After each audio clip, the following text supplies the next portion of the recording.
Yo, what's up? Welcome back sa ating YouTube channel at gagawa na naman tayo ng panibagong poster making artwork at ito yung pangalawang beses na gagawan ko yung tema na to kasi masyadong masyadong marami nagre-request, no?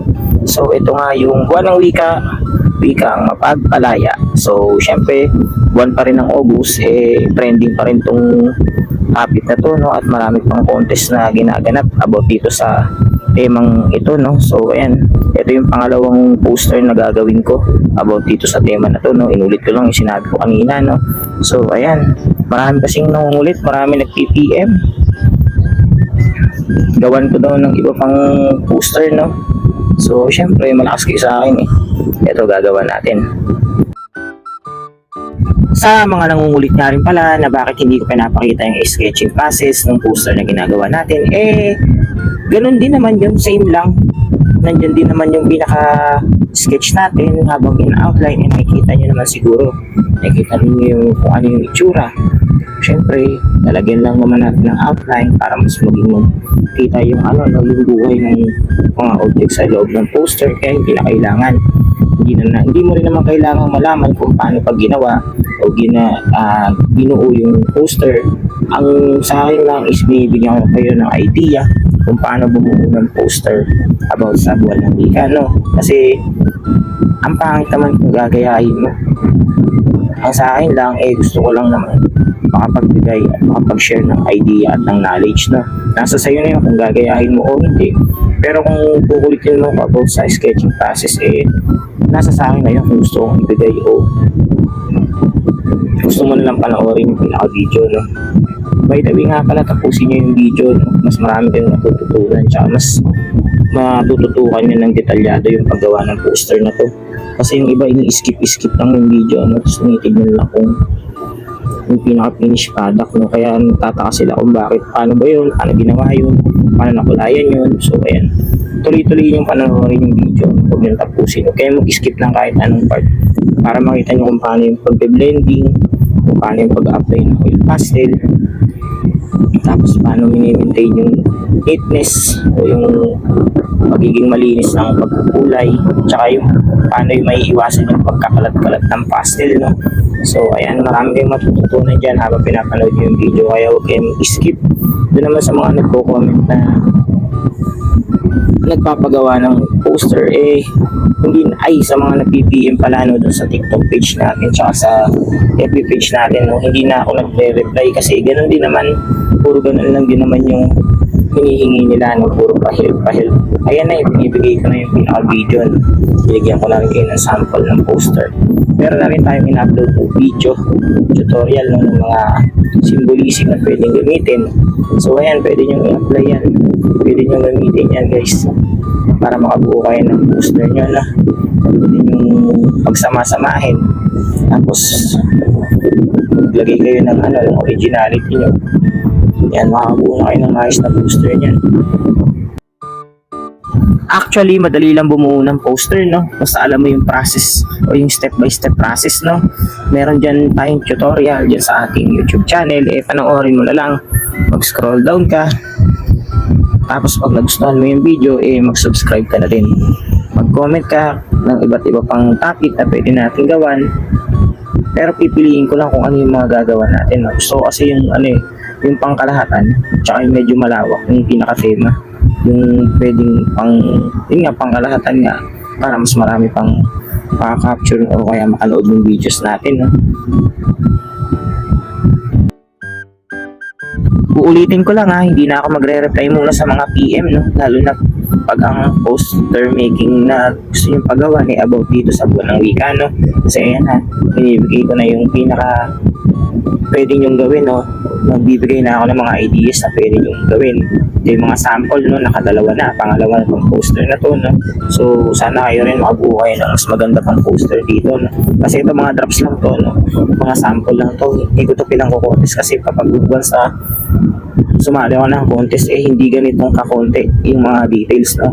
Talagang fully detail, mas marami pang symbolism at objects dyan. Tsaka mas maganda sa poster kung gagamit kayo ng maraming tao, no? Kasi yung hirap, no? Yung hirap, nakikita ka agad ng judge na, oh, mahirap yung ginawa nito kasi ang daming tao, daming character sa loob ng poster pero natapos niya. Tsaka kadalasan talaga sa poster meetings on the spot, no? May time limit. So, syempre, dagdag points yun kapag once na marami kang character na nailalagay. Yung mga poster na sinasalihan ko, ganun yung ginagawa ko. Napakalaking advantage nun. Kasi parang bibilib sa'yo yung judge kapag once na sobrang daming tao o characters, no? Pero dito sa sample ko, syempre, more on symbolism lang yung pinapakita ko. Tsaka, kunwari, hindi mo kayang tapusin yung poster mo. Kunwari, on the spot din mismo ginawa yung o binigay yung tema. Yan, pwede kang gumamit ng kahit konting characters lang, isa, dalawa, o mga tatlo, ganun, tapos mga symbolism na. Ganun kasi yung ginagawa ko. Tapos sa pagkukulay, ayan, siyempre visualize mo na kung ano gagamitin ng kulay, diba? Pero kung sa mga ganitong tema na siyempre na ibigay na, pwede mo nang paghandaan, pwedeng gawin is mag-practice na, no? Bago ka sumalang sa isang contest, no? Practice ka na, gawa ka na ng sketch, o kung medyo may kaya-kaya ka, may mga materials ka sa bahay, mag-practice ka na, kasama na yung poster sketch mo, yung outline mo, tapos yung pagkukulay mo, no? Tapos pag kunwari hindi mo nagustuhan yung result, pwede mong ulitin, no? Ganun din naman tsaka ma-maintain mo yung, o kaya ma-maximize mo yung oras na magagamit mo, no? Pwede kang mag-timer kasi ako dati ganun ginagawa ko nagta-timer ako, no? Titignan ko, kunwari ang maximum kasi na oras na binibigay sa isang poster making contest, no, is madalas is 2 hours.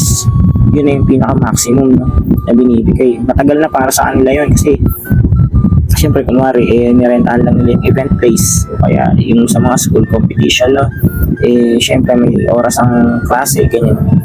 Tsaka yung open ng school, ayun, bibigyan lang sila ng 2 hours kasi syempre magbibigay pa ng oras para sa pag-judging, diba? So, yung program nila is kadalasan minsan inaabot ng 5 hours, no? Syempre may mga opening ceremony pa, tapos may judging pa, tapos may awarding ceremony pa. So, yun, kadalasan talaga 2 hours lang yung binibigay. Tsaka, kaya kailangan ma-practice mo, no? Na matapos yung poster mo sa loob ng 2 hours kasi ang pangit na parang deduction para sa judge yung mangyayari na kapag once na hindi mo natapos, iisipin ng judge na nahirapan siguro to, ganyan. Kaya mas maganda kung yun, maximize mo yung 2 hours sa pagbuo ng isang poster. Yun yung pinaka-maximum ba? Yung maximum. Kaya mag-practice ka kunwari sa isang one-board illustration board, sa cartolina, kaya sa mga basta ko sa kahit anong medium na pwede mong gamitin, kahit sa ang uri ng papel, na practice ka. Basta kailangan ang oras mo is laging 2 hours lang. Pag di mo natapos, practice ka ulit. Ganun lang. Kasi hindi pwedeng kapag once na nag-times up na sa poster, tuloy-tuloy pa rin yung paggawa mo. Mas mabibigyan ka ng ng deduction points, no? Sayang naman yung pinaghirapan.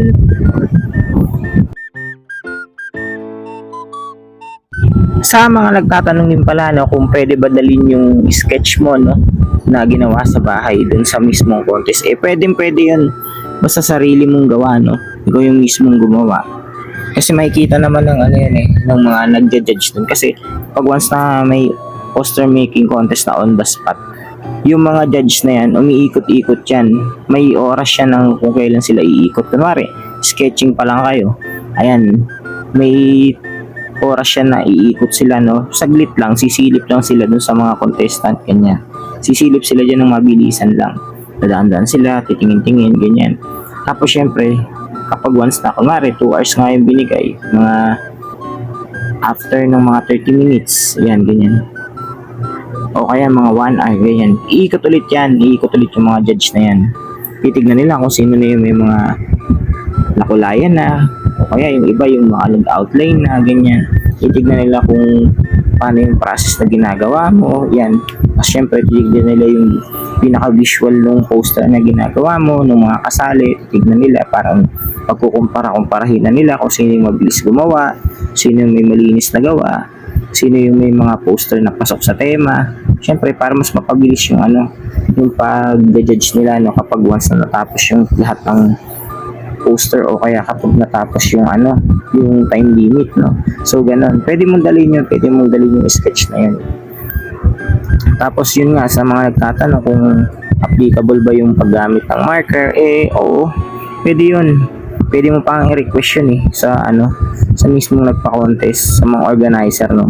Lalo na kung kumari provided nila yung yung mga gamit, yung mga pangkulay, yung mga oil pastel, yung mga lapis, pambura, ganyan, kung gamit ka ng pambura, yung mga ruler, kung sakaling may gusto mo mag-ruler, yung marker, ayan, mga pwede mong i-request yan, pwede mong hingin, kaya basahan, ganyan, kailangan mo ng basahan, pwede mong i-request yan sa mismong organizer, lalo na kapag once na, ayun nga, wala kang kailangang dalhin o kaya kailangang i-provide, sagot nila lahat yan, pwede mong hingin.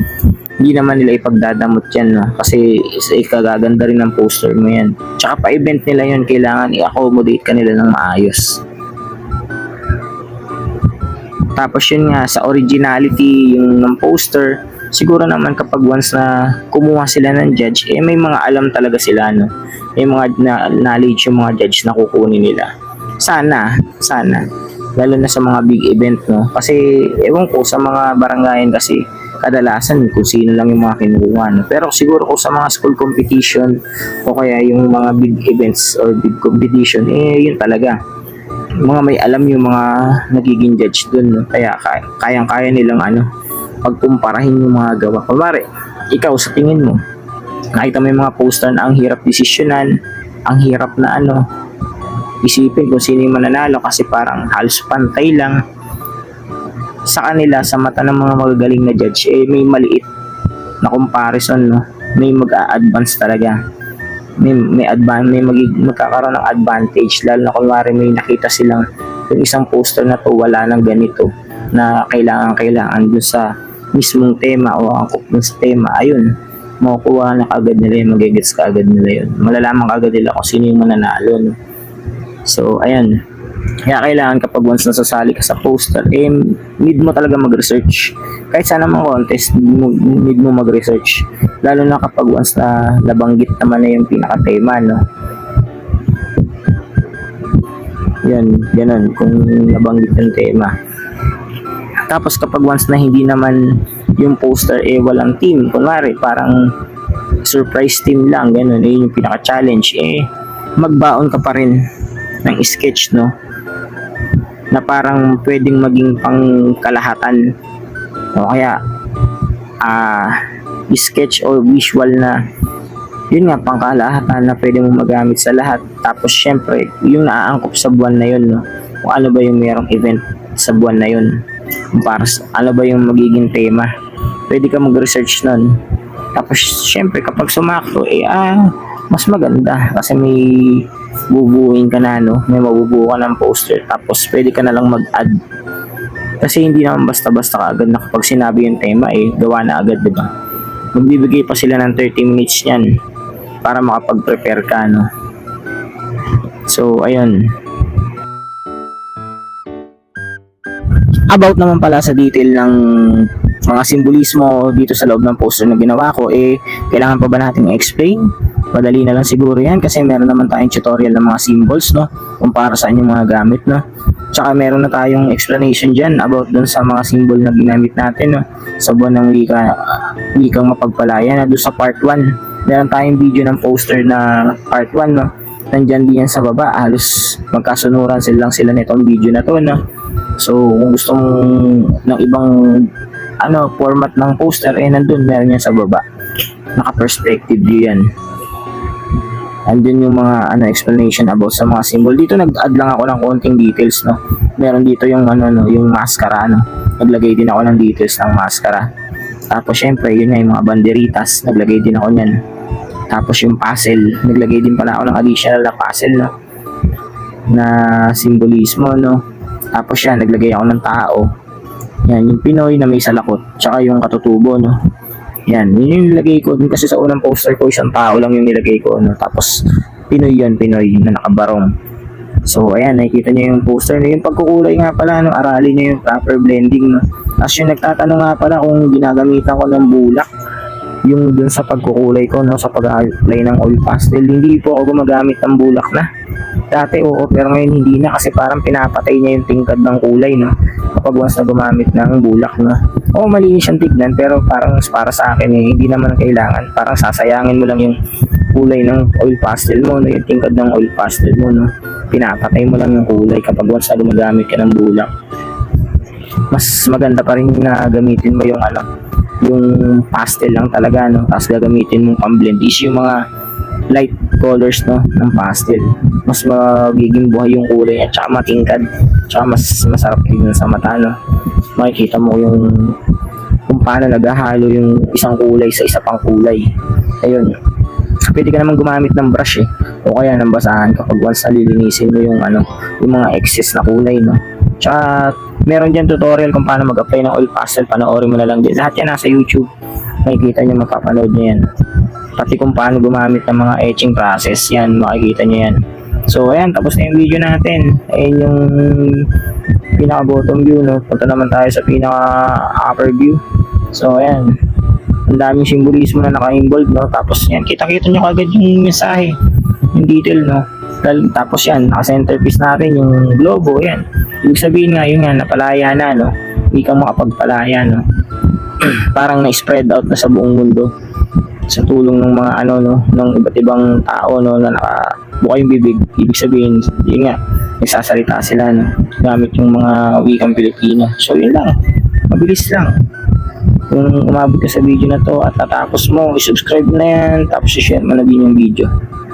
So ayun lang, thank you and God bless.